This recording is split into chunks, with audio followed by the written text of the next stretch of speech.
l'accréditation dans le ciel, la résurrection, la nouvelle naissance. La sortie de l'immersion sous les eaux est la deuxième phase du baptême par immersion. Jésus s'est baptisé dans l'eau par immersion pour entrer dans la famille de tous ceux qui sont baptisés par immersion. Nous allons les voir plus loin.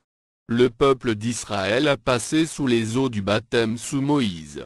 La particularité du baptême de Jésus est dans la voix qui tonna du ciel en disant « Celui-ci est mon Fils bien-aimé en qui j'ai mis toute mon affection ». L'accréditation et la reconnaissance officielle céleste de votre nouvelle identité dans le ciel. Dieu a accrédité dans le ciel son envoyé, et il a voulu qu'il ait des témoins sur la terre qui en soient au courant. Dès qu'il fut baptisé, Jésus était né de nouveau. Lui qui vient du ciel s'est fait encore baptiser afin d'entrer dans la nouvelle naissance. Remarquez que Jésus était mort intérieurement, il était mort depuis le ciel. Jésus avait toutes les qualités divines en lui, mais il lui manquait une seule chose sans laquelle son ministère restera inefficace, la nouvelle naissance. Jésus était Dieu, mais puisqu'il était aussi un être humain, il avait besoin de la nouvelle naissance à travers le baptême. Jean avait été informé que Jésus se fera aussi baptiser. En venant aux eaux du Jourdain, Jésus avait pour objectif de se connecter à la famille de Dieu qui était sur la terre. Il y a donc trois choses que Jésus cherchait dans ces eaux du baptême. 1. Jésus a quitté le ciel comme mort et cherchait à confirmer cette mort. Il n'y a qu'ici-bas, le monde où son désir sera accompli. La mort intérieure sans le désir brûlant de la concrétiser, est un mensonge. Il savait qu'il fallait entrer sous l'eau du baptême afin de confirmer sa mort intérieure qu'il portait toujours dans son corps afin que la vie de Dieu abonde. 2. Il veut aussi confirmer le jugement du monde et attirer la colère de Dieu sur Satan et sur ses anges qui ne laissent jamais libres ceux qui décident de se rendre au ciel en quittant le monde et le péché. Jean 12, 31, Luc 10, 17. 3. Jésus cherchait enfin la puissance de résurrection dans le baptême par immersion. Le baptême de Jésus non seulement confirme la mort intérieure, mais aussi la résurrection ou la nouvelle naissance. À la sortie de l'eau, le croyant qui est baptisé confirme sa résurrection avec Christ par la foi. Jésus dans son cas confirme sa mort et proclame sa résurrection. Après avoir obéi à son Père, le ciel tonna. Jésus savait qu'il était dans la voie. Ceux et celles qui voudront suivre vraiment ces traces devront veiller à ne pas rater certaines étapes de leur vie de croix. Le baptême est une étape très capitale. En vous faisant baptiser comme le Maître, vous participez par la foi, non seulement à la mort, mais aussi à la résurrection du Christ, d'entre les morts. Foi plus repentance plus deuxième partie du baptême, sortie de l'eau, égale résurrection. La résurrection avec Christ par la foi est ce que la Bible appelle la nouvelle naissance ou Christ en vous. La nouvelle naissance ne s'obtient que par la foi seule. Et quelle est cette foi? Par la foi en ce que Dieu a fait en Christ homme.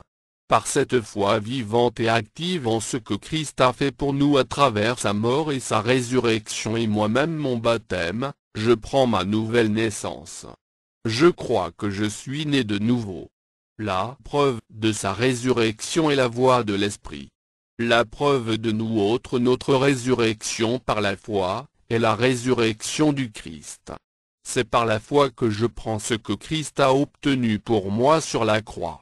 Si j'écoute sa parole et je l'accepte en me repentant, j'ai alors librement ouvert la porte de mon cœur à Jésus. Il dit, « Celui qui mange ma chair et qui boit mon sang a la vie éternelle et je le ressusciterai au dernier jour. » Jean 6, 54, la chair et le sang de Jésus c'est sa parole. Jésus est en moi, quand sa parole est acceptée non seulement par mon intellect mais aussi par tout mon être. Le Seigneur Jésus soupera avec moi et moi de même avec lui. C'est par la foi que je vis la résurrection du Christ dans ma vie actuelle. C'est dans le cadre de la mort toujours que je vis la vie de la résurrection. On ne peut pas quitter la mort de la chair et continuer par expérimenter la résurrection. Quand il n'y a pas de mort du vieil homme, c'est-à-dire de la chair, il n'y a pas de résurrection. Romains 8 versets 5 à 11. Quand vous cessez de vivre la mort de Jésus, vous cessez de vivre la résurrection de Jésus. Et si l'esprit de celui qui a ressuscité Jésus d'entre les morts habite en vous, celui qui a ressuscité Christ d'entre les morts rendra aussi la vie à vos corps mortels par son esprit qui habite en vous. Romains 8:11, la mort de Jésus doit agir toujours en vous jusqu'à votre mort physique, jusqu'à ce que votre âme quitte définitivement ce corps mortel. C'est alors que votre lutte se terminera ici-bas. 2 Corinthiens 4 7 à 14. C'est cela demeurer en Christ. Si vous demeurez dans ma parole, vous êtes vraiment mes disciples. Il ne suffit pas de réciter les versets bibliques par cœur pour plaire à Dieu. C'est pourquoi il a repris la même phrase en précisant que c'est de la vie qu'il parle. Si vous demeurez en moi, et que mes paroles demeurent en vous, demandez ce que vous voudrez, et cela vous sera accordé. Il faut donc deux choses pour demeurer en Christ, à savoir être dans son chemin et garder sa parole. Demeurer en Christ, c'est être capable de participer toujours à la vie de Dieu en Christ dans votre chair. Jésus est demeuré en Christ jusqu'à sa mort. Christ, qui veut dire roi, ou est la vie de ceux qui régneront avec Dieu. L'homme spirituel. L'homme spirituel est un être qui marche par l'esprit. Ces deux points, nous, qui marchons, non selon la chair, mais selon l'esprit. Romains 8, verset 4, Dieu a planifié choses de telle sorte que ceux qui l'aimeront soient à l'image de Jésus-Christ. Or, Jésus-Christ lui-même, est l'image de Dieu. La Bible le désigna sous le nom de dernier Adam puisque le premier Adam échoua, il faut un sauveur. Celui que la Bible appelle un sauvé, c'est celui qui devient une créature nouvelle, un être étranger à la vie corrompue de ce siècle mauvais. Il est un être spirituel, c'est-à-dire, une personne qui marche en comptant sur ce que Dieu a fait pour les humains. L'homme spirituel est une créature nouvelle, un être créé à l'image de Dieu pour régner de nouveau sur l'univers en comptant sur ce que Dieu a fait. C'est à l'être humain que Dieu avait remis l'univers et tout ce qu'il renferme. Comparez Genèse 1 26 à 30 et Matthieu 4 8 à, versets 8 à 9. C'est par Jésus-Christ que l'être humain dépossédé reviendra dans son héritage. Les humains le redeviennent en redevenant enfants de Dieu à l'image de Jésus-Christ comme l'était Adam. La Bible dit or, si nous sommes enfants, nous sommes aussi héritiers de Dieu, et co-héritiers de Christ, si toutefois nous souffrons avec lui, afin d'être glorifiés avec lui. Romains 8 17. Il doit vivre en conséquence, dans le monde par l'Esprit de Dieu avec lequel il communie. L'homme régénéré dont nous parlons n'a pas de chair activée en lui. Sa chair est bien présente mais elle est morte. La chair morte, ne le conduit pas. Elle ne parle pas, elle est morte. Il vit dans le monde mais il n'est pas du monde. C'est de l'autre côté de la mort que vit l'homme spirituel. Ce devait être la même chose pour nous tous aujourd'hui. Concernant ce sujet, Jésus nous dit en vérité, je vous le dis, celui qui écoute ma parole, et qui croit à celui qui m'a envoyé, a la vie éternelle et ne vient point en jugement, mais il est passé de la mort à la vie. Jean 5 24. La vie de résurrection est la même que celle d'Adam, l'homme initial. Celui qui vit la vie de résurrection, la vie que Christ a démontrée après sa sortie du tombeau, ne peut plus être jugé par le tribunal terrestre. Personne ne peut le juger sous ces cieux. Pourquoi? Il a la pensée de Christ. L'homme spirituel, au contraire, juge de tout, et il n'est lui-même jugé par personne. Car qui a connu la pensée du Seigneur, pour l'instruire? Or, nous, Nous avons la pensée de Christ. 1 Corinthiens 2, 15 à 16, la pensée de Christ. Sa pensée est influencée par la vie du Christ qui est en lui. Ce qui veut dire que ses idées aussi sont colorées en Christ. On a dit que le don de parler en langue est un signe qui indique que le Saint-Esprit est maître de sa langue. Or c'est la mort, l'œuvre de la croix seule qui permet au Saint-Esprit de conduire et de produire en une personne la pensée de Christ. Celui qui est elle, n'est plus d'ici-bas, il est une nouvelle créature, il vit par la foi, une vie céleste. Le monde des ténèbres ne peut plus le vaincre parce qu'il n'est plus citoyen de ce territoire-là. Le Seigneur compare l'homme spirituel au vent. Le vent fait bouger les choses qu'il frappe et produit du bruit, mais il est invisible, et libre dans ses mouvements. Ne t'étonne pas que je t'ai dit il faut que vous naissiez de nouveau. Le vent souffle où il veut, et tu en entends le bruit mais tu ne sais d'où il vient, ni où il va. Il en est ainsi de tout homme qui est né de l'esprit. L'homme spirituel, c'est-à-dire celui qui est né de nouveau est un être puissant. Jean 3, 7, 8, Jésus parle de la vie spirituelle qui est au-delà de la mort, et qui s'obtient par la foi en Jésus-Christ seul. L'enfant de Dieu a cette assurance par la foi en ce que Dieu a fait en Christ. Moi aussi, présentement, je ne vis plus ma vie naturelle, mais je vis par la foi, une vie surnaturelle. Ce n'est plus ma vie, mais c'est Christ qui vit en moi. Le Seigneur dit en vérité, je vous le dis, l'heure vient, et elle est déjà venue, où les morts entendront la voix du Fils de Dieu, et ceux qui l'auront entendu vivront. Jean 5, 25, ils vivront comment cette vie surnaturelle? On ne peut vivre la vie surnaturelle que par la foi. Les miracles et les signes de Dieu ne sont pas possibles sans la foi. C'est la foi qui fait bouger les montagnes apparemment immuables. C'est le gigantesque levier tout-puissant qui n'a jamais été donné à quelqu'un d'autre par Dieu si ce n'est qu'aux descendants d'Adam. Quand on l'applique, le surnaturel se pointe et arrive. Il faut oser, mais dans le cadre de la mort en Christ. Nous voulons dire qu'il faut vivre toujours le surnaturel, mais par l'audace dans la mort par la foi. C'est ce que nous désignons par violence spirituelle. Le Maître dit je vous le dis en vérité, parmi ceux qui sont nés de femmes, il n'en a point paru de plus grand que Jean-Baptiste. Cependant, le plus petit dans le royaume des cieux est plus grand que lui. Depuis le temps de Jean-Baptiste jusqu'à présent, le royaume des cieux est forcé, et ce sont les violents qui s'en emparent. Matthieu 11, 11-12. La mort de Jésus agit toujours fortement en moi et me domine. Et cela toujours par la foi. La foi dit toujours sans cesse je suis mort dans le monde du péché, je vis présentement dans le royaume de Dieu, dans le royaume de la justice. Moi qui étais morte avant, je suis actuellement vivant parce que Christ vit en moi.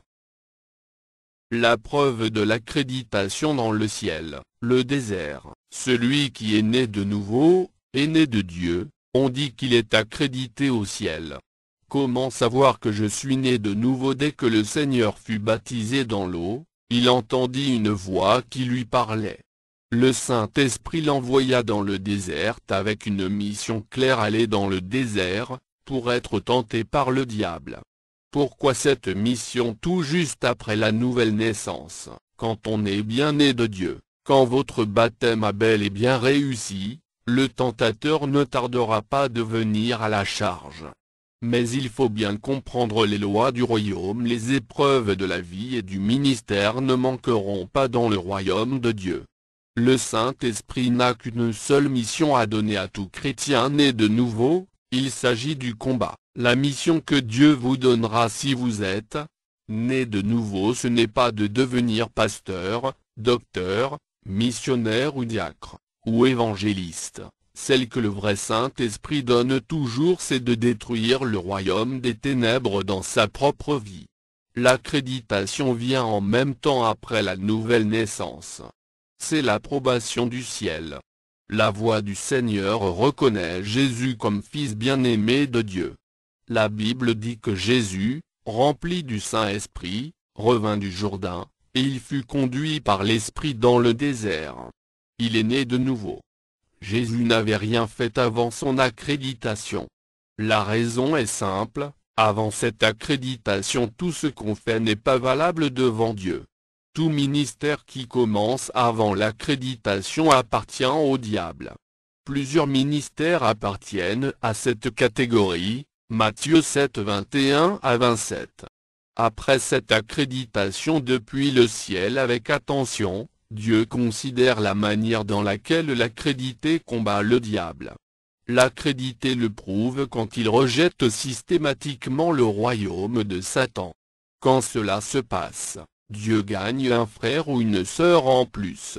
Le désert est dans tous les cas l'étape suivante après l'accréditation. C'est après la victoire sur les puissances du désert, que Jésus a reçu de Dieu, le permis d'aller sauver les siens. Il est écrit Jésus, rempli du Saint-Esprit, revint du Jourdain, et il fut conduit par l'Esprit dans le désert, où il fut tenté par le diable pendant 40 jours. Luc 4 verset 1-2. Dieu a parlé depuis le ciel pour prouver aux yeux des hommes et des anges que Jésus a été reconnu et accrédité dans le ciel comme témoin de Dieu sur la terre. Dieu le soumet aux épreuves dans le duel avec Satan. Après avoir rejeté les offres du diable, Jésus montra qu'il veut glorifier Dieu quoi qu'il en soit. Il a prouvé que Dieu est toute sa joie. Mais pourquoi cette phrase? La Bible dit Jésus, revêtu de la puissance de l'Esprit, retourna en Galilée, et sa renommée se répandit dans tout le pays d'alentour. Nous voyons bien qu'il a reçu une force qui lui permettra de porter des fruits pour Dieu son Père. D'où venait cette puissance dont on nous dit qu'il était revêtu? Cette puissance venait de Dieu son Père. La Bible dit dès ce moment Jésus commença à prêcher, et à dire, « Repentez-vous, car le royaume des cieux est proche. » Matthieu 4, 17. Quand est-ce que quelqu'un peut dire à son prochain « Repens-toi » ? Jésus n'a donc pas pu entrer dans cette phase, très tôt. Les âmes mouraient et Dieu perdait ses précieuses vies. Mais il ne s'est pas lancé dans le ministère avant ces étapes. On ne court pas pour devenir ouvrier de Dieu parce que l'enfer gagne du terrain. Aujourd'hui, le signe de la présence de Dieu au sein des assemblées chrétiennes est différent. Si ce ne sont pas des rires, ce sera des sifflements qui font tomber des gens. Or, l'Esprit de Dieu est l'esprit de sagesse, d'amour et de force. Ce n'est pas un esprit qui paralyse. Il y a une différence entre la nouvelle naissance et le revêtement du Saint-Esprit. Dans le cadre de son revêtement, Jésus fut investi de l'autorité pour proclamer la grâce de Dieu. Jésus a d'abord vaincu les puissances du désert avant de recevoir de son Père cette force. Pourquoi Dieu a-t-il perdu du temps et avait attendu jusqu'à ce jour? Pourquoi cette perte de temps entre ce jour où le ciel a proclamé au Jourdain qui Jésus était, et Jésus à l'âge de 12 ans, les merveilleux enseignements dans le temple de Jérusalem? Entre ces deux époques très importantes et cette phrase dès ce moment qu'y a-t-il? Il est écrit que c'est quand Jésus a vaincu Satan qu'il revint du Jourdain. Mais comment? Lisons le verset de Luc 4, 14. Là il est écrit que Jésus, revêtu de la puissance de l'Esprit, retourna en Galilée. Le revêtement divin qu'est au juste. La Bible dit que vous tous, qui avez été baptisés en Christ, vous avez revêtu Christ. Galates 3, 2.27. Être baptisé en Christ ne veut pas dire que vous avez été immergé dans l'eau du baptême en son nom. Il y a en effet plusieurs baptêmes que Jésus nous recommande. Entre autres le baptême dans l'eau par immersion, et le baptême en ses souffrances. Après la sortie de l'eau du baptême par immersion fait par la foi et la repentance, le chrétien devient une nouvelle créature. Lorsqu'il prouve au diable et à ses agents l'efficacité de son engagement qu'il a pris par la foi et la repentance pour mourir, Dieu confirme à son tour qu'il est fidèle dans sa parole. D'où venait la puissance que Christ a utilisée sur la terre? Elle venait de l'engagement de tout son être pour mourir pour Dieu. Les jeûnes et les prières ne viennent pas avant l'engagement pour mourir, ils sont des ingrédients de l'engagement pour mourir. On ne doit pas déclencher un jeûne ou une veillée de prière pour attirer la présence de Dieu. Ce sont les dieux et les rois de ce monde qui ont peur des grèves de la faim. Dieu ne les craint pas. Il veut que nous le connaissions, c'est tout. La source de la popularité de Jésus. La phrase n'est pas finie. La phrase ne pouvait pas se terminer, parce que l'accréditation est toujours explicitement ou implicitement suivie de cette conjonction de coordination et. Nous terminons la lecture de la phrase, et sa renommée se répandit dans tout le pays d'alentour. Qui a fait la propagande de Jésus? Est-ce que Dieu s'était félicité de son Messie, après cette humilité du Seigneur qui l'a conduit au Jourdain tout juste après la nouvelle naissance? Dieu avait-il poussé en avant le héros de la foi d'aller prêcher la repentance aux perdus de la Galilée? Dieu a conduit le candidat de la croix vers le désert. Qu'est-ce que le désert? Le désert, comme on l'entend, c'est un lieu solitaire, où il y a de la solitude dans son vrai sens. C'est là où il y a le sentiment d'être perdu, sans secours, un lieu sans vie, où on n'est pas à l'aise. Dans le désert, les lèvres se fendillent, on peut même avoir de la peine à danser quand on a le besoin de le faire. On se contente plutôt d'économiser des forces et surtout il faut économiser de l'eau dans son sang.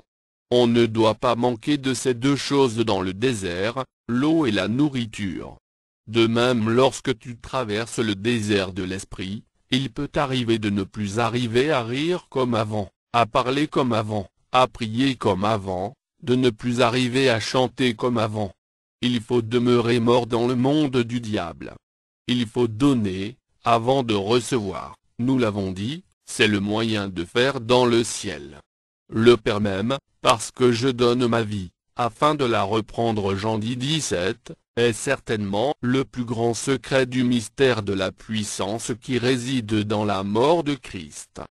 3 victoires, commencement plus réalisation plus terminaison.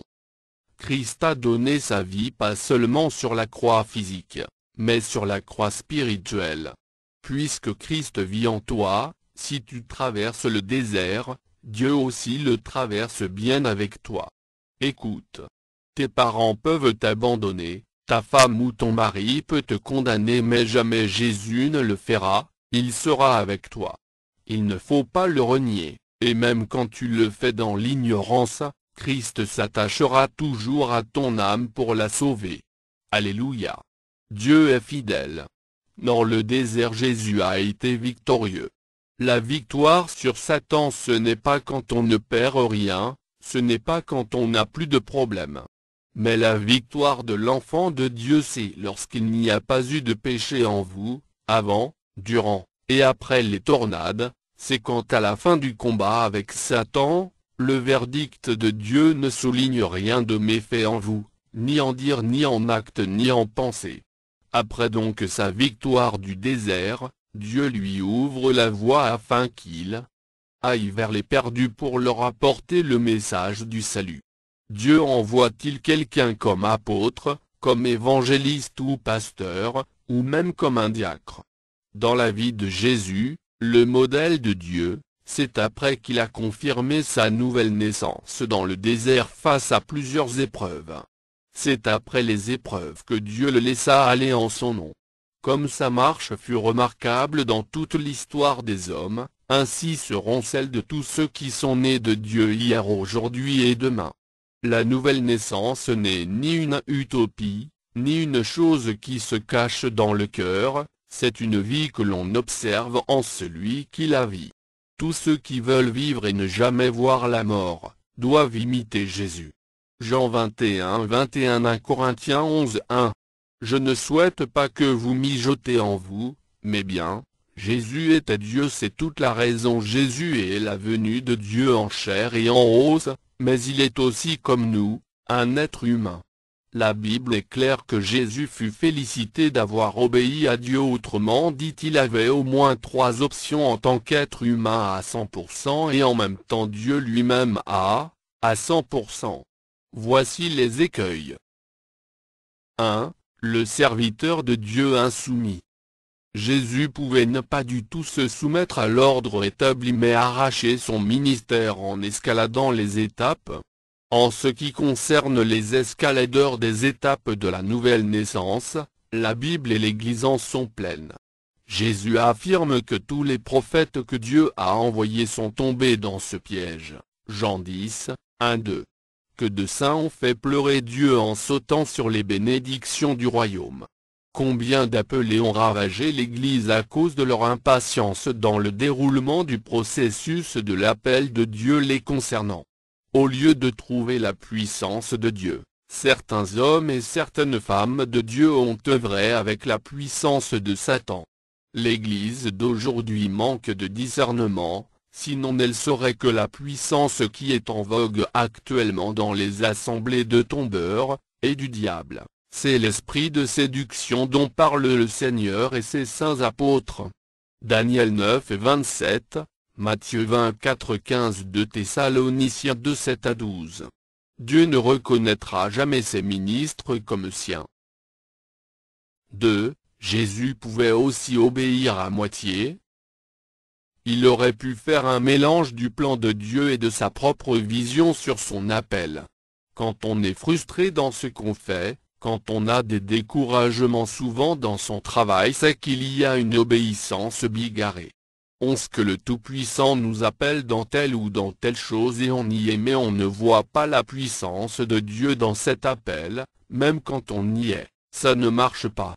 On crie sur les démons et rien ne bouge, on est frappé et roulé par les mauvais esprits que nous sommes censés chasser ou piétiner. Luc 10:19.